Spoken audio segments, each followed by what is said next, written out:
Hello and welcome. Little bit curious में आज हम पढ़ेंगे इंडियन रेलवेज और उनके हेडक्वार्टर्स के बारे में। तो फर्स्ट ऑफ ऑल मैं आपको बता देती हूँ कि आपने एक मैप हमेशा ही देखा होगा, एवरीबडी नो अबाउट दैट, कि ये जो मैप है देखिए इंडियन रेलवे नेटवर्क इसमें दिखाया गया है। बेसिकली इसमें क्या है कि आपको मैप के थ्रू इसमें कलर डिवीज़न दे रखा है और इसमें दिखाने की कोशिश कर रही है कि भाई कितने कौन-कौन से डायरेक्शंस में ये है बेसिकली। लेकिन आपको ना बाय प्लेस और बाय डायरेक्शन इसमें बहुत ज़्यादा क्लियर नहीं होगा, ठीक है? तो इसको सिंप्लीफाई करते हुए ना हमने इसको थोड़ा-सा मतलब बनाने की कोशिश की है। देखिए इसमें है, ये जो आप देख रहे हो पूरा, इसमें आपको एकदम से क्लियर हो जाएगा कि कौन सी डायरेक्शंस में कौन सा हेडक्वार्टर इंडियन रेलवे का है। तो सबसे पहले टोटल हेडक्वार्टर जो इंडियन रेलवे के हैं वो हमारे पास 17 है एट प्रेजेंट। Okay, 17 now. अब एग्जाम पॉइंट ऑफ व्यू से ये मैप आपके लिए ज़्यादा सुटेबल पड़ता है instead of this map. Okay, तो सबसे पहले जानते हैं कि भाई जो सेंट्रल रेलवे हेडक्वार्टर है वो हमारा मुंबई वीटी में पड़ता है और इसी नाम से हमारा एक ऐसे है मुंबई चर्च गेट, ये हमारा वेस्टर्न रेलवे है। वेस्टर्न रेलवे का हेडक्वार्टर है। ओके, तो हम ईस्टर्न रेलवे का हेडक्वार्टर हमारा कोलकाता में पड़ेगा। उसी तरह से नॉर्दर्न रेलवे का हमारा दिल्ली में पड़ता है ये। साउदर्न का हमारा पड़ेगा चेन्नई के अंदर और ये हमारा वेस्टर्न का हो गया, ठीक है। उसके बाद हमने बीच में जो लाइनें खींची हैं ये आपको लाइनें क्या शो कर रही हैं कि जिन दो डायरेक्शंस के बीच में ये है बेसिकली उनके बीच का ये हेडक्वार्टर होगा। जैसे कि ये वेस्ट और नॉर्थ के बीच में है तो ये नॉर्थ वेस्टर्न रेलवे हेडक्वार्टर हो गया, ये आपका जयपुर में हो गया। इसी तरह से इस साइड में देखते हैं तो यहाँ पे आपका south eastern railway headquarter Kolkata में पड़ेगा, ठीक है। इसी तरह से आपका ये मालेगांव, ये वाला नॉर्थ ईस्ट फ्रंटियर, और यहाँ पे हुगली में आपका पड़ेगा south western railway headquarter. After that जो मिडिल में हमने दिखाया है यहाँ पे पॉइंट आउट करते हुए, ये बेसिकली हमारे उसी डायरेक्शन में शो कर रहे हैं लेकिन ये सेंट्रल इनके नाम में लग जाता है।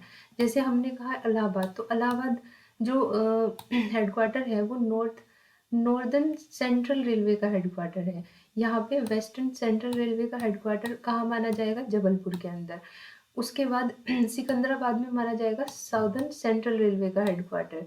सो आई थिंक कि आप ये समझ गए होंगे। हाजीपुर में जैसे देखिए, हाजीपुर में ईस्टर्न सेंट्रल रेलवे का पड़ेगा, ठीक है। गोरखपुर में north eastern railway headquarter. Okay, यहाँ पे एक ये आपको अलग से याद करना पड़ेगा, ईस्टर्न कोस्टल रेलवे हेडक्वार्टर ये आपका भुवनेश्वर में है। ओके, तो आई होप कि आप ये समझ गए होंगे। उसके बाद अब जान लेते हैं थोड़ा सा कि कुछ छोटे छोटे फैक्ट होते हैं इंडियन रेलवे के, वो हम थोड़ा सा जानते हैं, ठीक है। तो भाई first of all Indian railway की जो पूरी लेंथ है वो है हमारी 12,07,760 किलोमीटर्स की। तो ये अपने आप में एक बहुत अच्छी खासी बड़ी लंबी लेंथ है, ठीक है। क्योंकि जो इंडियन रेलवे है वो वर्ल्ड की फोर्थ लार्जेस्ट रेलवे है। और फोर्थ लार्जेस्ट रेलवे है इसका मतलब पहली तीन कौन सी हो गई? पहली तीन हो गई हमारी यूएस, चाइना और रशिया की, ठीक है। उसके बाद आते हैं जो इंडियन रेलवे है उसके पास अपने 8 रेलवे म्यूजियम है। उनमें से जो सेंट्रल वाला है ऑब्वियसली वो आपका दिल्ली में जाएगा, ठीक है। अदर में जो आते हैं वो है हमारे पुणे में, कानपुर में, मैसूर, कोलकाता, चेन्नई, घूम और तिरुचिरापल्ली। आफ्टर दैट इसमें आपको बता देती हूँ कि जो इंडियन रेलवे है वो 169 ईयर्स ओल्ड है। और हमारी जो इंडिया में पहली रेलवे जो चली थी वो 1853 में 16 अप्रैल को चली थी। 34 किलोमीटर की जो दूरी है उसने कवर की थी। और कहाँ से कहाँ चली थी? मुंबई के बोरी बंदर से थाने 34 किलोमीटर चली थी। और इसको बेसिकली 3 लोकोमोटिव्स के द्वारा ऑपरेट किया गया था। लोको पायलट भी बोलते हैं इनको, और उनके नाम है साहिब सुल्तान सिंध।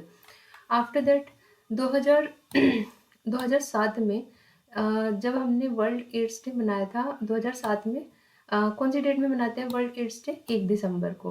तो यहाँ पे एक अवेयरनेस कैंपेन ट्रेन चलाई गई थी रेलवे के द्वारा, जिसका नाम रखा था रेड रिबन एक्सप्रेस। ओके, सो ये एक अवेयरनेस कैंपेन ट्रेन थी, ये अक्सर पूछ लेता है एग्जाम में। तो उसके बाद आता है कि रेलवे के पास अपना एक मस्कट है जिसका नाम भोलू है। देखिए आप यहाँ पे एक पिक्चर देख रहे होंगे, उसमें एक एलिफेंट है जिसको एक गार्ड की ड्रेस पहना दी गई है, ठीक है। तो ये एक प्यारा सा हमारा भोलू है, ठीक है। तो भोलू हमारा रेलवे का मस्कट है, ठीक है।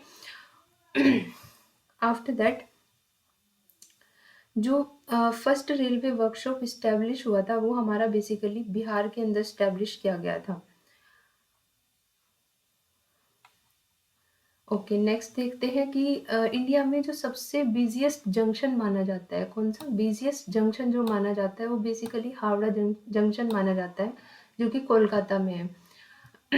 यहाँ पे मतलब देखिए बिजिएस्ट क्यों है ये, क्योंकि यहाँ पे मानते हैं कि हर रोज 900 प्लस ट्रेन ठीक है यहाँ से पास होती है, और मतलब यहाँ पे रुकती भी है, ठीक है, रुक के फिर पास होके जाती है, ठीक है। तो ये बहुत ज़्यादा बिजी बिजी रेलवे स्टेशन इसको मानते हैं।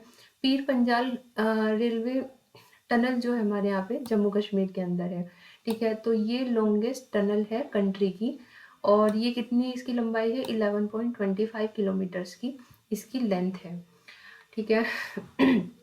देखिए इंडियन होने पे अब थोड़ा सा गर्व महसूस कर लेते हैं थोड़ा सा, क्योंकि बहुत अच्छे अच्छे काम हम आजकल कर रहे हैं कि वर्ल्ड का हाईएस्ट रेलवे ब्रिज जो है वो हमारे यहीं पे बन रहा है, और ये चेनाब रिवर के ऊपर बनाया जा रहा है, ठीक है। तो बहुत अच्छा सा लगता है ना सुनने में कि भाई वर्ल्ड का कुछ लार्जेस्ट कुछ टॉलेस्ट हमारे यहाँ कुछ बन रहा है, तो है ना। उसके बाद एक और फैक्ट है कि भाई एक हमारे यहाँ पे नागपुर में डायमंड क्रॉसिंग बन रही है। डायमंड क्रॉसिंग से क्या मतलब है कि यहाँ पे चारों दिशाओं से ट्रेन्स को क्रॉसिंग मिलने में बहुत इजीएस्ट वे हो जाएगा, मतलब है ना। कि अभी जैसे ट्रेन्स को कई बार लेट कर देते हैं कि भाई क्रॉसिंग हो रही है इसलिए, है ना। तो पहले एक्सप्रेस पास होगी, उसके बाद जो है पैसेंजर पास होगी, तो उस तरह का जो रहता है। तो यहाँ पे डायमंड क्रॉसिंग मतलब प्रोग्रेस में है। तो इसका मतलब थोड़ा सा ऐसे है कि भी चारों दिशाओं से ट्रेन पास हो सकेंगी। नेक्स्ट है कि जो विवेक एक्सप्रेस है, विवेक एक्सप्रेस एक ट्रेन है जो कि डिब्रूगढ़ से कन्याकुमारी हमारी चलती है, और ये सबसे लंबी ट्रेन मतलब लंबी डिस्टेंस को कवर करने वाली है, क्योंकि इसका डिस्टेंस बेसिकली बैठता है 4273 किलोमीटर का। देखिए बहुत लंबी ट्रेन मतलब बहुत बड़ा ये डिस्टेंस ट्रेवल कर रही है। और इंडियन रेलवे के पास अपनी 5 लग्जरी ट्रेन हैं, ठीक है। पहले ये नहीं हुआ करती थी, बट अब इंडिया के पास ऐसा कुछ भी है। सो 5 लग्जरी ट्रेन्स कौन कौन सी हैं इंडियन रेलवे के पास, वो आप मुझे बताएंगे कमेंट सेक्शन में। आफ्टर दैट मैं आपको बताती हूँ कि इंडियन रेलवे के अपने 4 यूनेस्को वर्ल्ड हेरिटेज साइट्स भी हैं, ठीक है, जो कि 4 हैं, ठीक है। उसमें से एक छत्रपति शिवाजी टर्मिनस है, दूसरा आपका इंडियन माउंटेन रेलवे है, तीसरा आपका दार्जिलिंग हिमालयन रेलवे है, और चौथा आप मुझे बताएंगे, ठीक है। तो आई होप कि आपको ये सारी इन्फॉर्मेशन यूज़फुल होगी। इन्हीं छोटे छोटे फैक्ट्स से आपको पता चलता है दैट इंडिया इज़ प्रोग्रेसिंग। मिलते हैं नेक्स्ट वीडियो में। Thank you.